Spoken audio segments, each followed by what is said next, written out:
I have a deep passion for the mind. I have a deep fascinating for exploring this human existence. And really, I've always been interested in psychology. I was interested in performance, sport, how my mind gets in the way sometimes, how I show up in life. Always kind of interested in that topic. And that's heightened over the last 8 years. And what I find myself going deep into an exploration psychologically and spiritually. What's going on in this existence? You know, what am I really? How does this fit into the cosmos? Some of these more deeper spiritual aspects of exploration around the mind. So in 2 and a bit weeks, I'm off to Colombia. I'm off to the Colombian Amazon to hang out for 2 weeks with an indigenous tribe, with a shaman who is also I think he's a professor of philosophy and of anthropology. And this retreat is also facilitated by a really interesting Westerner, German guy called Lennart Hennig. And really, really fascinating. So basically I'm going to take plant medicine. I'm going to take ayahuasca and another plant from the specific to this Colombian tribe, and to do sweat lodges. And I am doing that as an exploration of what's going on really in our reality. So it's all about exploring perception. It's all about exploring reality. It's kind of a deep exploration into what's going on in the mind when we drop out of our rational mind, when we drop out of our thinking. And plant medicine, psychedelics are a profound way of doing that exploration. So what it's really about is it's also about a deep connection to oneness. It's about getting out of me, losing the self Martin to experience the interconnectedness of everything. So that's why I'm going. I'm going to explore that and experience that more deeply. And I wanted to record, that's why I think I'm going, right? So I'll see what I get when I go there. So I've gone through quite a process to deciding to go on this. I decided pretty quickly. I came across Lennart. I came across this retreat and I read it and I spoke to Lennart and I reflected, and very, very quickly it deeply resonated, because that's what I do in my work. I am deeply passionate about playing a part in shifting leadership consciousness on this planet. I'm deeply passionate at that. If we really shift, then we have a chance of living in a kinder, nicer, more relaxed, more loving society. And I believe that all comes from shifting consciousness, waking up. What does that mean? At one level, that means waking up from the reality, waking up from the story that I'm living in myself. Through my thought, creating my existence, through my conditioned self, I'm living a certain way, I'm being a certain way. And when I release all of that, I have freedom to live in a different way. But the deeper elements of this exploration is to realize that everything is interconnected, that I am this planet. This planet is me. Energy is there's just one energy field. And to go down the matrix, the rabbit hole, to more deeply experience the oneness of life and to let go of the identity that is Martin. So that's why I'm going. No idea what I'm going to get. I'm going to share a few videos on my journey of what I experience. And to get there, to do this experience, I've had to go through some fear, and even to do this recording. I haven't yet worked out how to tell people that I'm going. I've told like a couple of people. And what I notice is I've got some fear of being judged. Plant medicine, psychedelics, people. So it's increasing, right? There's an increasing number of people that go to places like the Amazon for these experiences, not just the Amazon now, it's happening everywhere. But there's still, from the mainstream, quite a lot of judgment about that. So I'm letting go, in the process of doing this, I'm letting go of my fear of the fact you might judge me.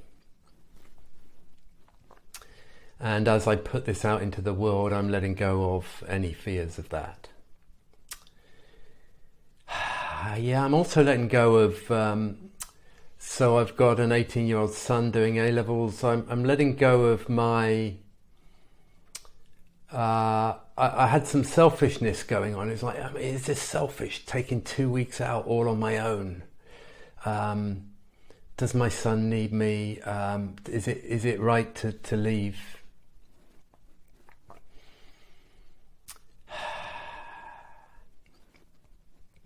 Those are probably the two biggest fears. And then there's the fear of going down this rabbit hole. What's going to happen? How am I going to change?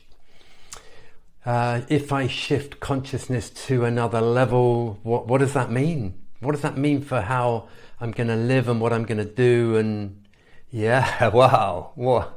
Yeah. And there's also the fear of, will this work and will it have an impact, or will I have spent all this time and money going to the other side of the planet? Yeah. And I've got one more. I've got an issue with climate and travel now. I feel a little guilty about traveling to the other side of the world. My footprint. And there's also some element of, am I going to be judged by the fact that I'm passionate, I'm an environmental activist, and yet here he is getting on a plane when it suits him. So, just letting go of all of that, because what it came down to is, this is important, I need to be there. I'm going for a reason, this is my life's work. This is my life's exploration and my life's work, and I have to be there.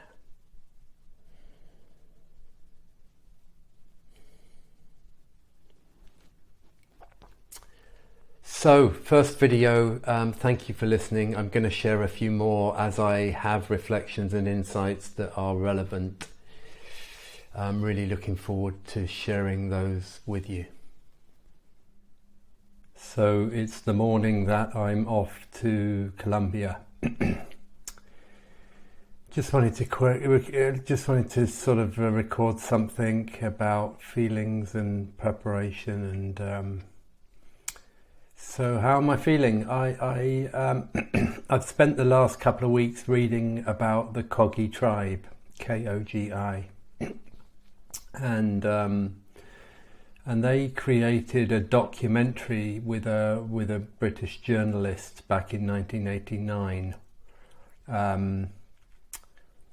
They call us the younger brother, the West, because they were deeply concerned that younger brother was ruining the planet and that this was going to be catastrophic.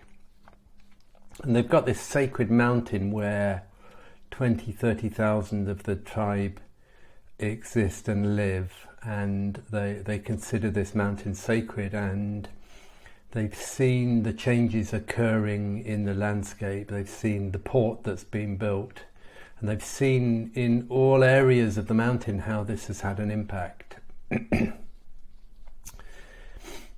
Already just reflecting on that, and I had some reading. I was sent something about from the shaman about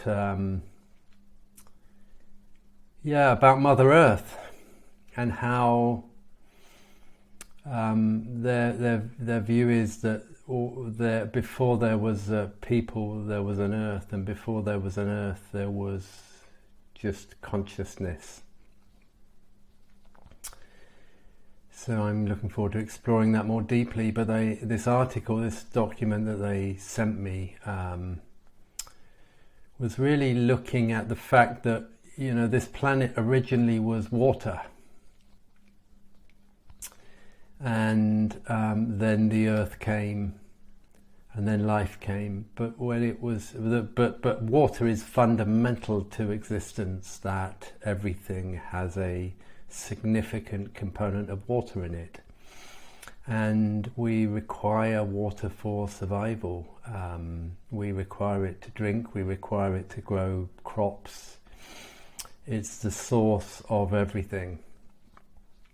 And they are deeply concerned about the poisoning of the water and the changing of the water in the way that the weather system is working and so on. So I'm not quite sure what I'm going to face. On one level, I feel I'm going to face some deeply spiritual connection to everything, to deeply realizing how everything is connected. I feel like I'm going to go on quite a spiritual exploration around the mind, consciousness, planet, and so on. And then on the other level, I see them protesting and worrying, concerned about the planet and what man is doing to it. And I'm just really just sitting with that at the moment, and just wondering about how I might come back. I already care deeply about this planet, but then I was going through this thinking of, well, there's caring for the planet, and then there's, to what extent do I live my life in a way that is totally aligned and in harmony with the planet. And then I thought about even getting on this flight. I'm getting on this flight to go and have an experience the other side of the world, and even that is causing harm, using fossil fuels, and just really looking at and exploring, wanting to more connect more deeply, and at the same time this life that I have, this privilege that I have, this Western lifestyle that I have, balancing the two, being in harmony and having what I want. So looking forward to reflecting on that and exploring that. How do I stay true to what I want in this world? And I even noticed, I noticed myself, sometimes judging others about flying lots or consuming lots or whatever I see others doing, and then I know that I'm not happy with that, and then at the same time I'm getting on a flight myself. Life-changing experiences. I have loved filling my life with life-changing experiences, and I know that I don't need to go to the other side of the planet for life-changing experiences. I know that that could happen to me in my bedroom or in my garden. And yet, I noticed that when I take myself out of my existing cozy lifestyle, busy lifestyle, in that existence that I have as normal, my thinking tends to run in a fairly similar way. And I look at the things I've done, and I think they fit broadly into two categories. One is courses that I've done where I've had a profound insight about something. And the other is where I've had life experiences through being in different cultures. And I've spent some time with a tribe in Kenya. I've spent some time in the shanty towns in Nairobi. I've spent times in the depths of favelas in Brazil and in the Amazon in Brazil, and these experiences have been significant in having me continue my journey of shifting. What does that mean? Having insight, reflecting, maturing, caring more, being more thoughtful about who I am, what I want, how I want to live, being more observant of seeing how others live. All of that is part of what is taking me on this journey of shifting. So I'm really grateful to be flying the other side of the planet for this very unique experience that I only found about 3 weeks ago. Very grateful, and I am expecting, who knows what will happen, of course, but I feel like the soil is fertile for life-changing realizations. And I guess in being the coach and teacher that I am, I wanted to leave this message just to invite any listeners to reflect. Not that you need to go the other side of the planet, but what are you doing to shift, grow, transform, think differently, question, have insight, have life-changing experiences, open your heart. What are you doing to be on that journey? And the other thing, just before I finish this, I'd just like to say is there's a part of this being Martin that loves boldness and finds my conditioning, finds that attractive, which is, step out, be bold, do something different, wild, challenging, life-changing. One short video before I go on simplicity. I notice how great I feel when I'm in nature. I don't need much. Simplicity, nature, people, connection. And I notice how much of my time I spend in concrete jungles, in the concrete walls of my house, in even the concrete walls of my yoga studio or anything else, working away. And I find myself totally ready for 2 weeks totally in the jungle, in nature, waking up each morning with the sunlight and going to bed with the sunset. Feeling resonating at that level, and and the simplicity of that.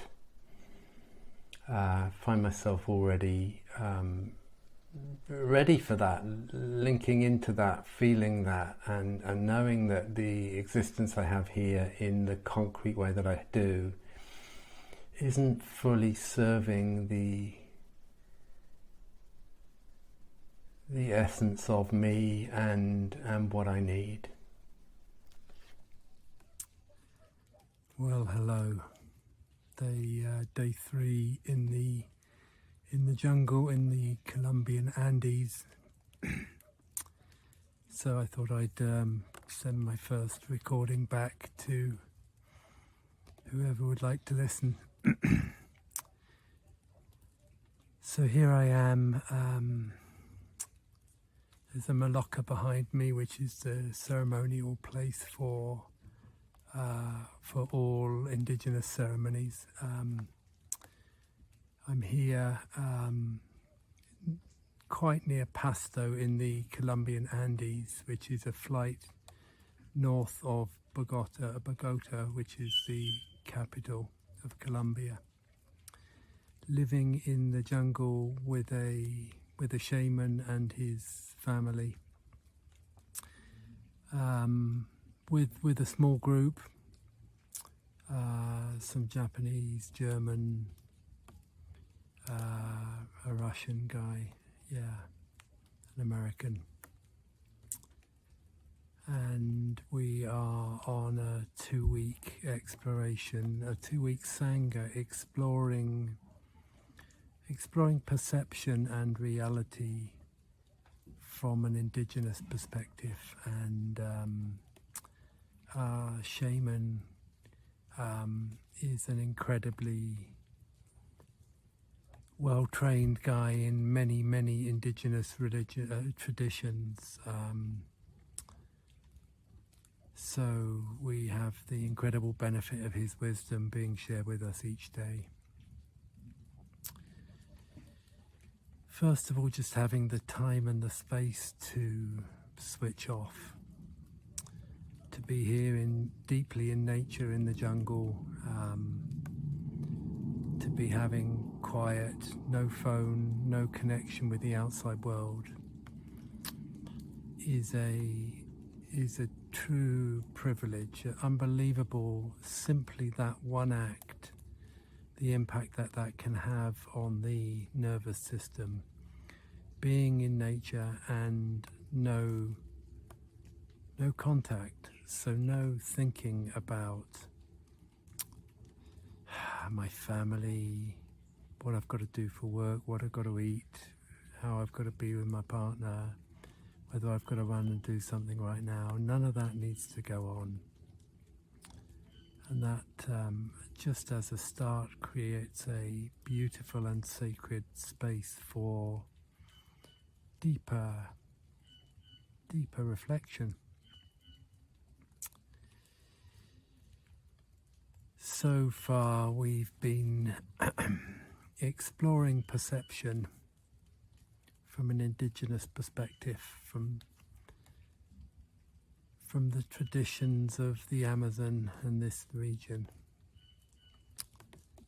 And one of the fundamentals of this work is this understanding is that the cosmos is conscious. The cosmos has consciousness, and that Mother Earth is conscious and alive, and a live being.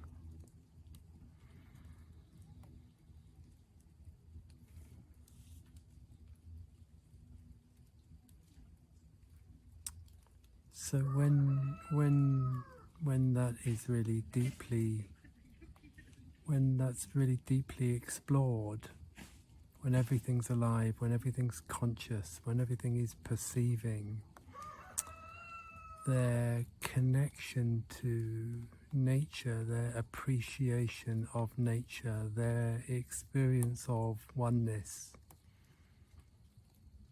the interconnectedness of everything on this planet takes a whole nother meaning.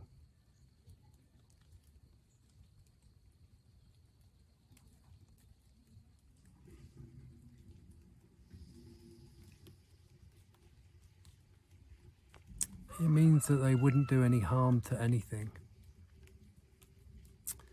It also means that they're treating, there's no superiority in the human thinking here. There's no thinking that there's us as humans and then there's nature and the planet. So there's no divide, there's no separation, and there's also no superior thinking.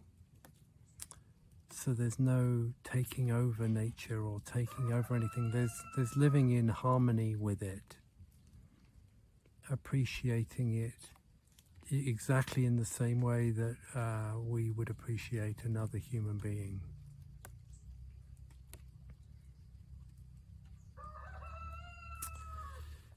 So tomorrow we have an Ayahuasca ceremony, and I'll report back after the event with that. But I just want to talk about a couple of other ceremonies that we've just done in the last 2 days, and I'll do that in the next recording. So our Ayahuasca ceremony, our first one, is tomorrow, and that is a deep and powerful process of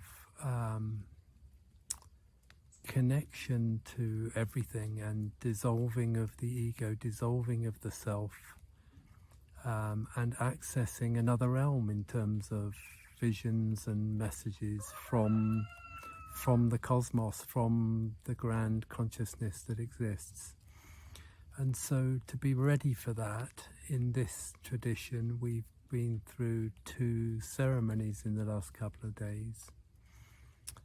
First of all, we yesterday did an Ipi ceremony, which is a Lakota tradition. It's a sweat lodge, some of you may be familiar with that. And the sweat lodge is about healing. It's about healing. It's about praying to spirit. And as I understand it, spirit is really consciousness, the essence of life. And it's also about receiving insight or vision, or so there's some sort of spiritual way of connecting with spirit, but also cleansing and cleaning in preparation for the Ayahuasca ceremony.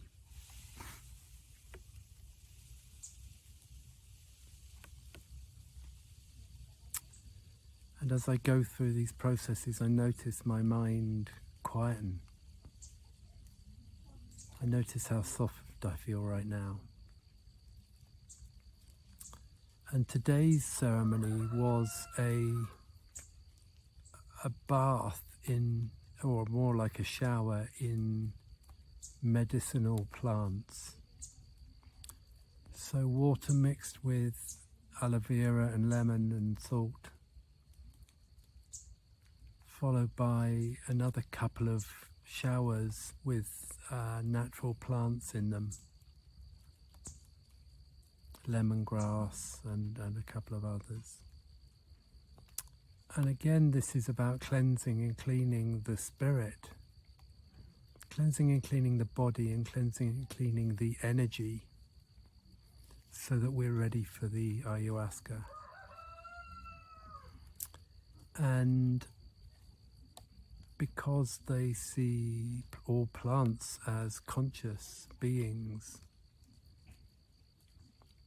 there's a sacredness with which this has been done. And I'm still feeling the radiance of it right now. So there we were, having this poured over us and massaged into us.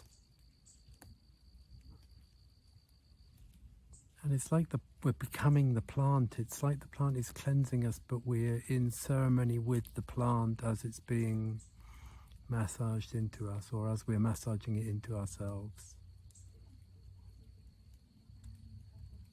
So it feels rather weird, but in some way I feel at one with the plants that have been cleansing me.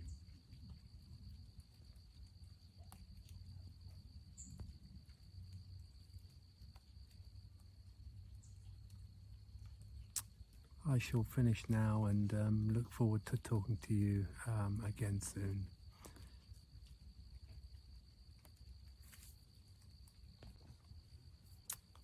Decided to create one more short video on an exploration discussion we had this morning about the self.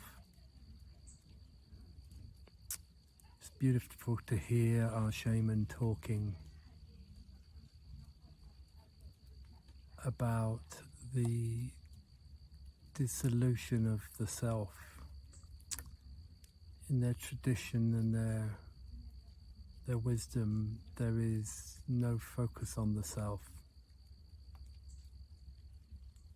because they've had such deep experiences of connecting to Mother Earth and to the cosmos. They feel at one with it. And what this means, it seems to mean, is that the focus on self disappears. Focus on what my needs are, or how I need to look, or all of that stuff seems to drop away. The grabbing and the grasping and the striving and the struggling for me, for my life, for my self, seems to be dropping away, or seems to drop away in their tradition, and I'm experiencing that too. So of course I still exist, but I become more deeply connected to the whole and more deeply in service of the whole. So it's the morning of the Ayahuasca ceremony, which is tonight at 8 o'clock. Starts at 8 p.m. and runs all the way through the night until 5 a.m. So Ayahuasca works in the night. So we've had 3 hours this morning with the shaman, learning about the ceremony and what the sacred plant ayahuasca is here to do. And really the plant is about healing us firstly. Healing us from our conditioning, any of our traumas, any of our conditioning that's not helpful to us, anything that we want to release or that the plant and the process wants to release. Number one is the process is to heal us, and there's purging that may go on, and the purging is a way of releasing whatever we're carrying that is not helpful for us. And that then enables us to access our extra sensory perception. It's like at the moment, the way I see it is we're caught in our narrow-minded view of the world and of ourselves. A narrow-minded view based upon all the thinking that we've developed over the years that has us think in a certain way and live in a certain way in a box. And really this ceremony is about to blow that box apart, to challenge our perception, to challenge our reality, to give us a sense of something far greater than ourselves, and to actually we've no idea what it's going to give me tonight, but basically it's beyond the senses, it's beyond the mental processing, it's beyond what I've currently experienced, some deeper experience of life and of reality. So that's kind of it, and the way that ayahuasca is a conscious plant in this sacred, in this indigenous way. The plant has intelligence to give us what we need in this process. So I'd have no idea what I'm going to get. There's a whole multitude of different experiences I could get, some pleasant, some not. And really, Mother Ayahuasca is there to give us that experience, to teach us what we need to be taught on the journey that we're on right now. So basically the idea is to open the heart, surrender to the process, and see what arises. So I look forward to sharing insights with you tomorrow. Good morning. This is the morning after the first ayahuasca ceremony. Going to create at least a couple of short videos, so that I can upload them without too much challenge. So yesterday, 8 p.m, we started the ayahuasca ceremony, finished at 6:45 this morning. Just a beautiful ceremony, just like full of ancient ceremony in a Colombian and Amazonian way. Really, really beautiful, really very special environment,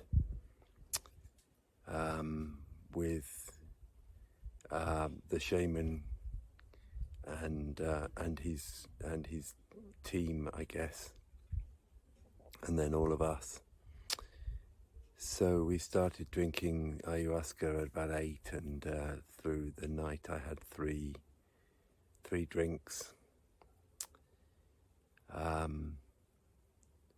Purged 5 times, 8 times if I'm in both directions. Lots of purging, and the purging is exhausting, but supposed to be releasing whatever I'm carrying, releasing stress, trauma, judgment, conditioning, just releasing shit.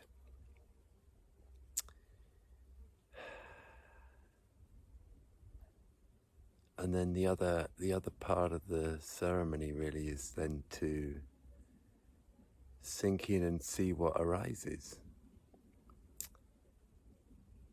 And for me, it wasn't so much about what happened in the ceremony, it's the processing I've done since the ceremony.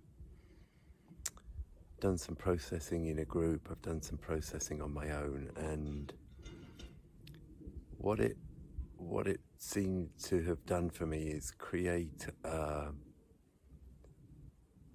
profound environment to reflect and contemplate deeply on certain matters.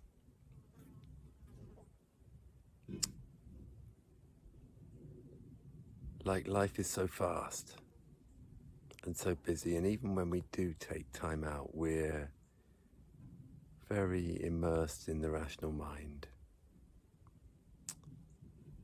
But this whole process takes us out of that into a deeper place, into a greater awareness of what's going on, and picking up more extrasensory sort of awareness, and then some profound and deep reflections seem to then be able to arise beyond what I've experienced with any other means. One of my biggest areas of contemplation last night and this morning is the interconnectedness of everything. I had some real sort of deeper understanding of the fact that everything is connected. So the earth is part of the universe, which is part of the cosmos. And everything on the earth is interconnected, it's all working together. The tree behind me is an individual tree, but it's there and it's feeding other things through the soil and through its leaves and through the seeds, the insects in the soil and the mycelium network and the connection between its roots and the other trees. Everything's deeply connected. And yet most of my life I'd spent it being very independent and very individual. And through the ceremony last night and through my reading about the Kogi tribe, I'm just getting a more profound awareness of the interconnectedness of everything. The energy I give off, the actions I take, the people I speak to, the way I speak to people, what I do in my life, what I do here in the next 2 weeks, how I am. Everything is connected to everybody and everything else. Now, you might say, well, yeah, of course. But what I'm experiencing for myself is some deeper I know that myself, of course I do. But I'm getting some deeper reflection around this that has me reflect more on who I am, how I am, what I do, how I show up.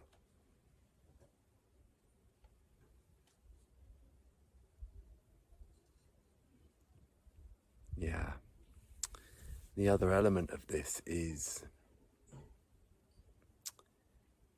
I guess the other element of this is the planet and how we treat the planet, and the Kogi tribe are amazing for this. They're very, very aware of their actions and the impact it has on anything. So before they build a tree, they have to get permission. Build a house. it has to be considered for the impact that it's going to have on anything else around it. And I don't know quite what I'm going to do with this yet. Yeah, very aware of having flown here and the impact of a flight, for example. But just an increasing awareness of my footprint.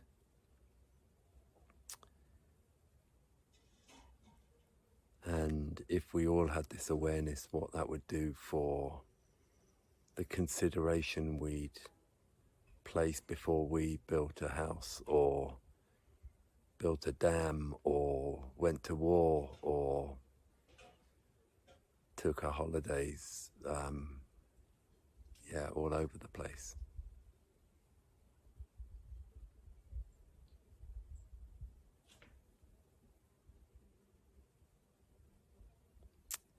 Yeah, I think that's it for this little video. Hope you get some sense of, I guess there's just hanging out in nature as well. I mean, we know that when we hang out in nature, we feel an energy, we feel a connection.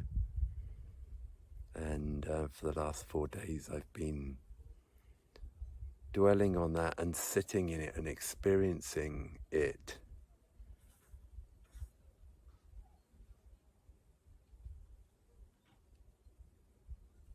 Thank you for your time. Over now. One last video. We just spent, there were 4 of us that got together and had a little reflection session after the Ayahuasca ceremony. And what's interesting for me is that my experience of the Ayahuasca ceremony itself, in some ways, was a little underwhelming. I sort of left it going, is that it? But it's been the contemplation and the conversation that's happened since that is where the magic seems to happen. It's like the ceremony created a really profound contemplative environment for reflection and for conversation. And it's been mind-blowing. It's been mind-blowing, the sharing and the insights that I and others have had. And that's, for me, what this juice is about, is like taking time out and indulgently coming the other side of the world for this, for a whole 2 weeks. It's about stopping. It's about deeper questioning as to what we're doing and why and how. And yeah, life's so busy. If we don't do this, stopping in whatever form, then life races us by and we carry on doing or being the same way we've always done and the way we've always been. And then there's something extra special. This is not just a, take time out, stop, pause. Yeah, of course we can do that. But there's something about the uniqueness of plant medicine like ayahuasca that does something to the mind that enables a reflection, a perception that wouldn't be occurring otherwise. Hey, 2 or 3 days have gone by, so just sending another diary message. So we've had more talks about reality. We have been to a waterfall, and yesterday we did a Yopo ceremony. Yopo is a South American tree that grows a seed, and the Sikwani tradition, which is a tribe up in the north of Colombia, have a spiritual tradition to snort up the nose the Yopo, the powder of the Yopo seed. And it's a natural plant medicine. It's got DMT, 5-MeO DMT in it. So we had this amazing ceremony, and I say it's amazing because it's conducted in such a beautiful way over many, many hours. There's like timelessness, there's ceremony, there's ritual, there's chanting, there's singing, there's sitting round in a circle. It's an incredibly beautiful and sacred environment in which the ceremony is conducted. And really what we all do is we snort this yopo, and then then it really goes up to the brain, and all of a sudden the effects start to come on, and for maybe 5 or 6 hours after that there is and this ceremony is done during the day, so ayahuasca is done at night, starting at 8 p.m. at night. This is done during the day, in the afternoon, and so there we are, really on the effects of yopo, hanging out in either just listening to the chanting and the music. And the chanting and the music's all designed to bring spirit to the ceremony for our healing and for our senses to have insight. And it was one of the most awesome afternoons of my life, actually. It was profound, profoundly powerful contemplation. So I've been reading the Gene Keys during the day, which is a book of beautiful wisdom, and then and also just setting intention about where I am in my own life and where I want fresh insight and so on, and taking that into the ceremony. Then having 5-6 hours of experiencing another realm, still conscious, still aware, but it's like the rational mind quietens down, and then there's a space for contemplating all of existence. And I'll say more in the next video. In this video I want to talk about reality. So the theme of these 2 weeks has been perception and reality. And we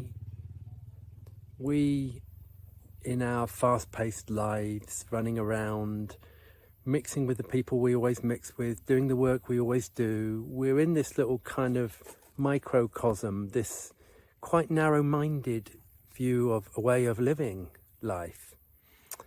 And we're caught up in our own reality about what's good and what's bad and what's happening and what's not happening and what we're excited about, where we're happy, where we're not.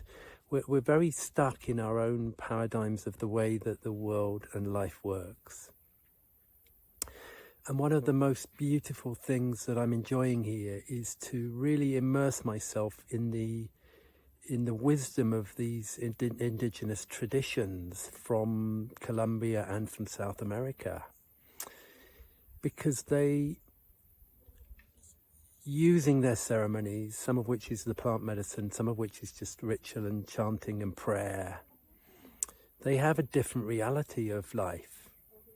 They have a way deeper connection to nature, and they've got this deep-rooted understanding of how the cosmos came into existence, that before that there was consciousness.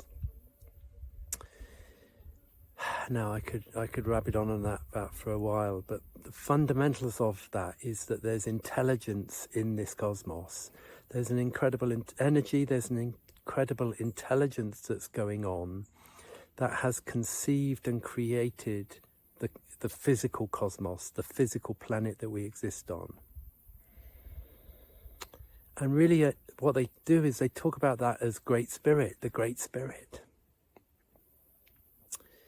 which I guess is their way of calling it God. So I'm really just immersing myself in that way of thinking, in that reality, and it's incredible, because what it feels like it's doing is it's giving me access to challenging all of my existing paradigms, and it also feels like it's giving me access to live from a greater intelligence, from a deeper place, from accessing the Great Spirit. And the way of life from this seems to be one where there is timelessness. There's like utter presence. There's appreciation, there's beauty, there's responsibility, there's kindness, there's a lack of judgment, there's calm.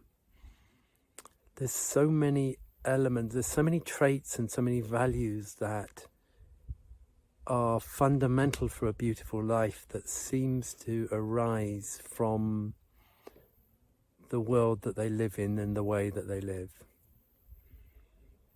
And that's rubbing off and oozing through me all the way as I spend coming into my second week here.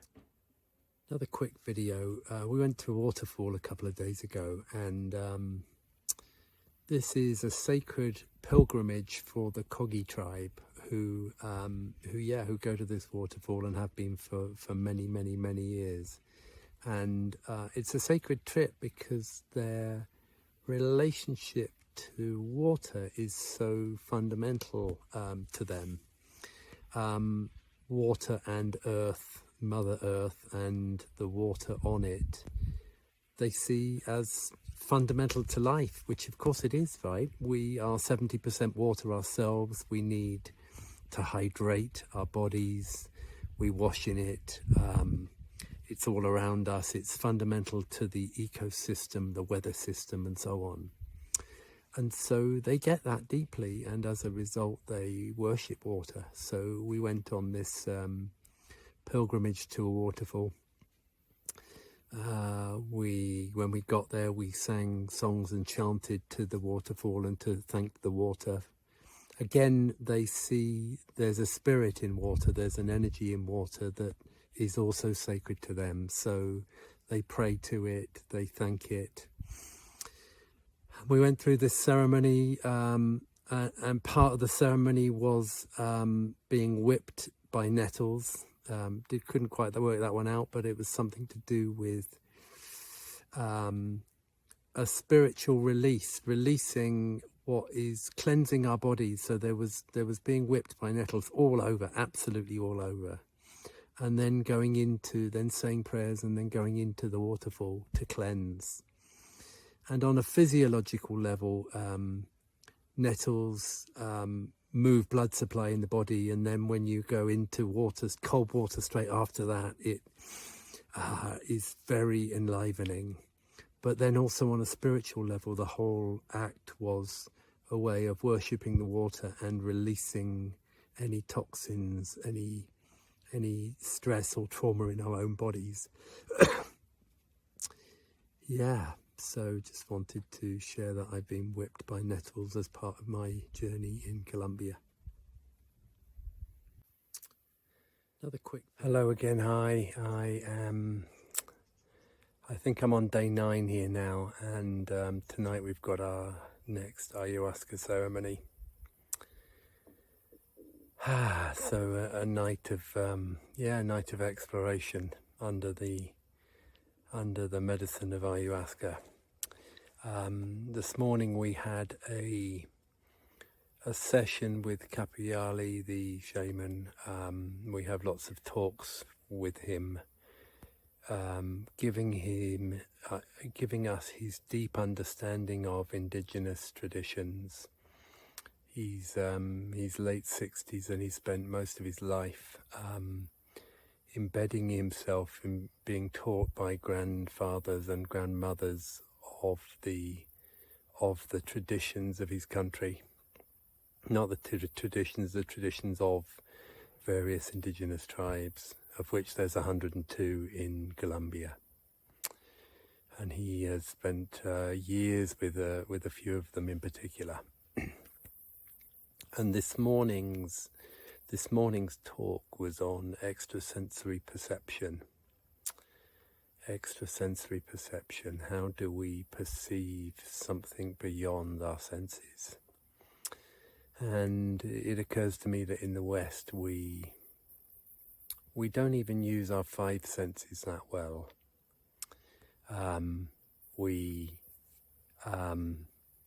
We're so busy in the mind, we're so busy in our lives that we're not actually deeply present in the moment. So distracted by the voice in the head, that means we're not even using the five senses because we're not present. And the first thing I notice here is the incredible, timeless presence of this wonderful family. Their ability to be here now, the ability to be present and deeply listen is the first thing. But the second thing is in their traditions they have a deep connection to the Great Spirit, in their words. A deep connection to something way bigger than themselves. And so when they are praying or meditating, or when they are quiet, they are accessing messages and visions and insight from way beyond themselves. Now, we might call that intuition, but they call it something far more significant to them, far deeper than that, and that it's coming from consciousness. So the ceremonies that we're undertaking, and plant medicine, so ayahuasca is here to help us heal trauma, stress, etc. But it's also here to give us access to this great spirit, to this great wisdom, to visions, to messages. And that's really what their extrasensory perception is. Now, in the West, we could laugh at that and ridicule it, and the rational mind can get hold of it and say, well, yeah, that's ridiculous, or whatever. But there's something incredible going on here for us all, for me for sure. If I'm just to let go of my rational thinking and to sink into what they're teaching here,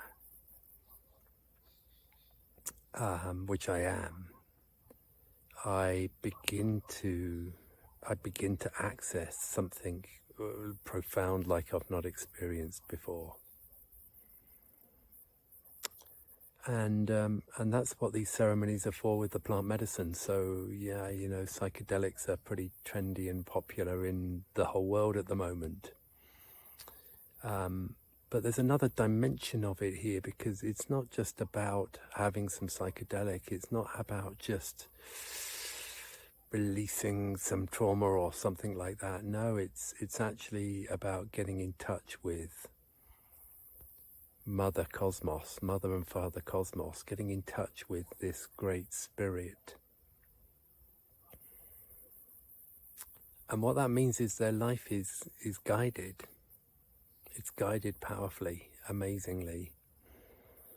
And what it seems to be then is that they're living in a way that many of us would love to live. They're living with calm, they're living with peace of mind, they're living with love, being loving, being responsible, being considered. They're living in harmony with each other and with the planet.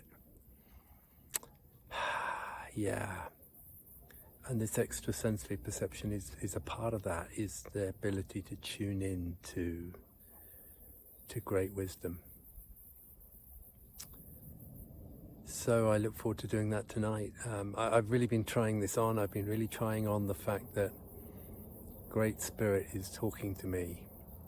It's not just a thought that's happening. If I get a hunch to go and get another drink or go for a walk, or I might call that getting a hunch, or just a thought.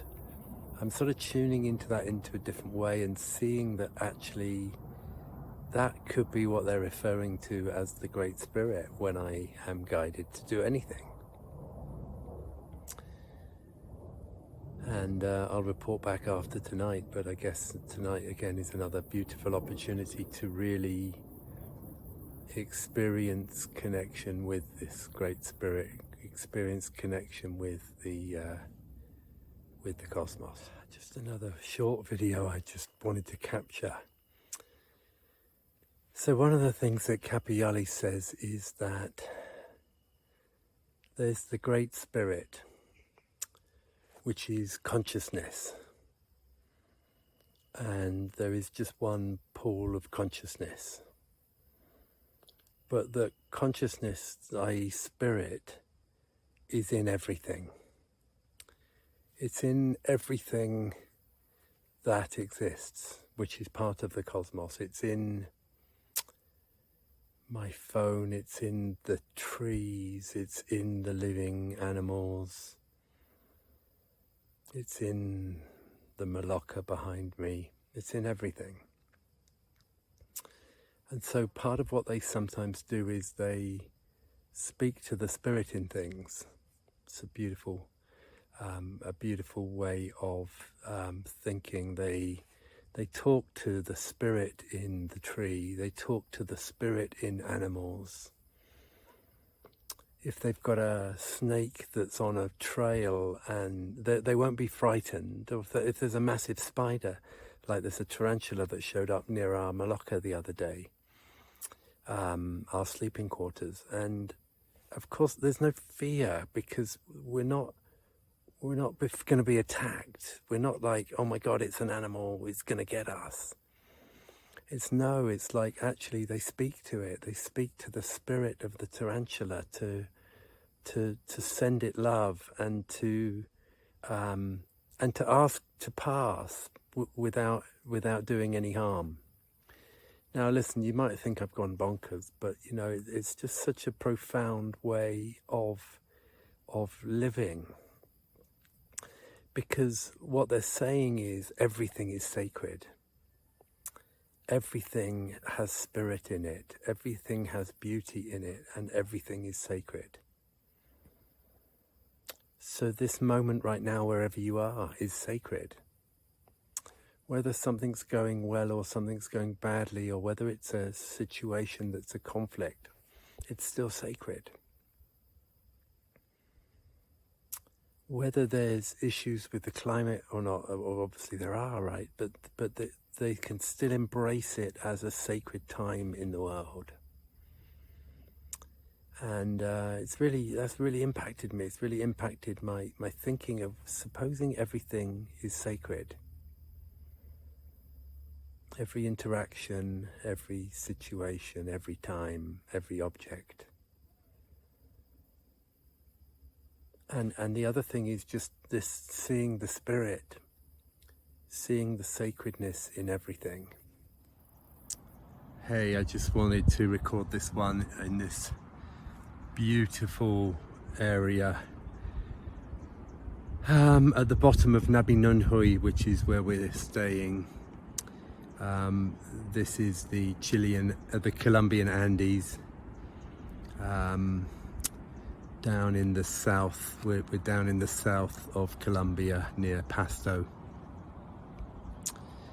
And today I want to talk about my experience on ayahuasca last night. So just some practicalities. We start the ceremony at 8 p.m. We sit in a circle with a fire in the Malacca, which is a massive hall, circular hall that we sit in around the fire with our shaman Kajuyali running the whole ceremony. He's nearly 70 years old. He spent his life being taught by grandfathers of like indigenous wisdom. So he's really, there's 102 tribes in Colombia, and he's spent years with a number of the key ones, including Kogi and Lakota and which I think is originally American actually, and also Sequani, and then a few I think in the Amazon too. So his wisdom is just profound, and his ability to hold space, his ability to hold a ceremony, even though he's nearly 70, he starts at 8 p.m. at night and the ceremony goes on till 5 a.m. in the morning, and all of that time, well, for a short amount of time he's serving the ayahuasca to us, blessing it with sacred spirit, and then but most of the evening he is chanting and singing and playing singing and playing music to bring spirit into the room. And that may sound strange to some, but it's profound. It's like such a special environment. You know when you get a vibe, sometimes you go, I don't know, you go to an amazing concert in a cathedral and there's this moment where you can feel something in the air. Well, it's like that for hours, 9 hours. It's just incredible. There's this timelessness, there's this presence of just sitting and being with the experience that ayahuasca is bringing up. And one of the things I'm really looking at is my impatience and my edginess. I feel that I can see that I'm so busy when I'm back in the UK. I'm busy. I'm doing things I love, but I'm so busy. I'm busy. And historically, I've been really impatient too. You know, I want to move on, want to get things done and move on and be fast. And if I have to be patient, sometimes it can be really, used to be really challenging for me. So I've been really looking at that last night in this ceremony. Just, I've seems to have accessed a timeless state where time is irrelevant. I'm here for 2 weeks, not moving really, in ceremony or in talks or eating or sleeping, and that's kind of it. And through this whole process, through being in this beautiful region, through the ceremonies, through the talks, the edginess, the impatience, it is just dissolving. It's bizarre. And sitting in ceremony with Kajuyali last night for 9 hours, just breathing, just being with the experience that the medicine brings up. Yeah, I don't really know what to say about this, but I guess one of the things, just to bring that back into context, I'm curious as to what is this going to mean for me in my life, because I'm feeling something really special here, and I don't know how that then manifests in the Western world. We'll wait and see. But I'm learning something. Well, first of all, my nervous system is so relaxed. It's never been this relaxed. It's the vibrational frequency of my body. I can feel it. It's just chilled, just really chilled. So that in itself is beautiful, but also part of this whole thing is just experiencing presence, and Kajuyali is a master of it, is being present, not being caught up in the noise of the mind or thinking about what I'm going to do next or worrying about how something looks or trying to work through something in my mind. None of that. There's none of that. There's learning to be here now, present fully with the experience. That's picking up what's going on in my senses, seeing what I can see, hearing what I can hear, feeling what I can feel, and being aware of what's in the room. Yeah, now that sounds kind of simple, but and there's a family here supporting Kajuyali, and had a massage with one of the family, Alejandra, and the massage, I've never had a massage like it, because she was so present and so putting her intention and her love and her care into every part of the massage. Unbelievable. With presence comes caring, comes love, comes understanding, comes connection, comes intuition. Yeah, wow. Yeah, I'm going on a bit, but hopefully this in some ways is interesting for you to reflect on. Thank you for listening. Good morning. I'm going to do this video whilst I'm walking. So I want to talk a little bit about nature. We've come across 2 tarantulas whilst we've been here. One that walked around our guest house, and 2 scorpions. One that was just found last night in the bed of Sergei whilst he was sleeping, or whilst he was just about to go to sleep. But I just want to talk about the indigenous way around animals and nature, because they have this view of everything is interconnected, or everything is sacred. They don't have this same thinking about animals like a tarantula. And they're radiating positive thoughts and love and connection to all beings.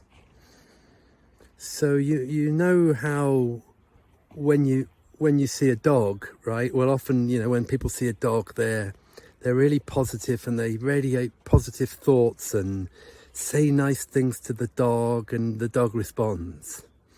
And yet, if you were to meet a tarantula, you'd radiate a totally different energy. It'd be like, oh, quick, run, kill it, run, whatever.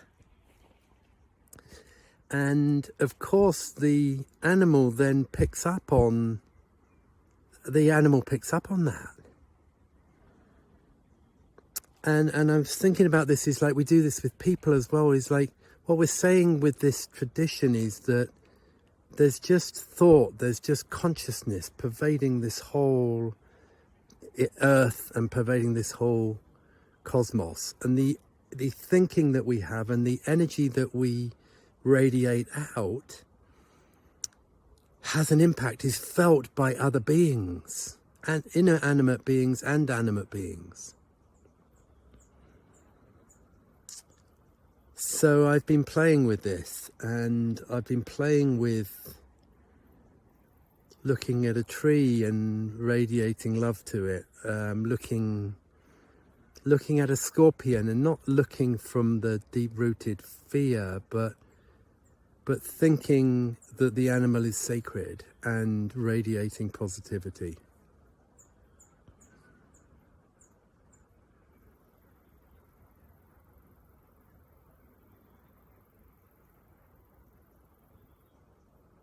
I had this idea that if I had another tarantula come across me, that I would let it walk across my body and play with this and try it, but I haven't had that opportunity to do that yet. So we'll see what this walk today provides. Whilst we've been here, we've had 3 traditional plant baths. And a plant bath is where you bath yourself in water that has got plants in it. So basically, the first time we did it with 3 different types of plants. The first was very aloe vera based, and then we would put something like lemongrass and something else in the water on our body. And basically you're just in a bucket, washing yourself with the water. Now, actually, it was amazing. It was amazing. It felt absolutely amazing. It's like unbelievably amazing. And in the indigenous way, what they're saying is that plants are conscious. Plants are conscious and they're vibrating at a natural frequency. And when we are bathing ourselves in plants, in the water of plants, we are embracing that consciousness over our entire body.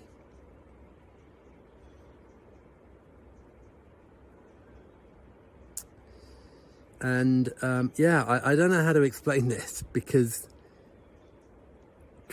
all I know is that the feeling of doing it was just unbelievably soothing and relaxing. So it really truly felt like the consciousness of the plant was then enveloping me and relaxing, taking away anything from the body and just putting me into deep relaxation. Yeah. Amazing. So one last video to this morning. I'm going for a walk down to a rock that is the rock of the jaguar. You can see the beautiful Andean mountains around me.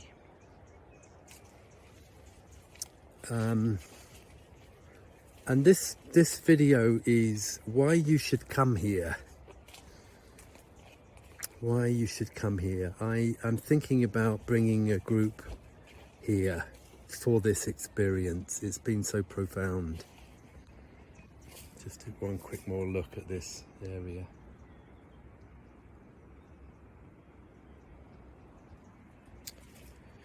Why you should come here. You should come here because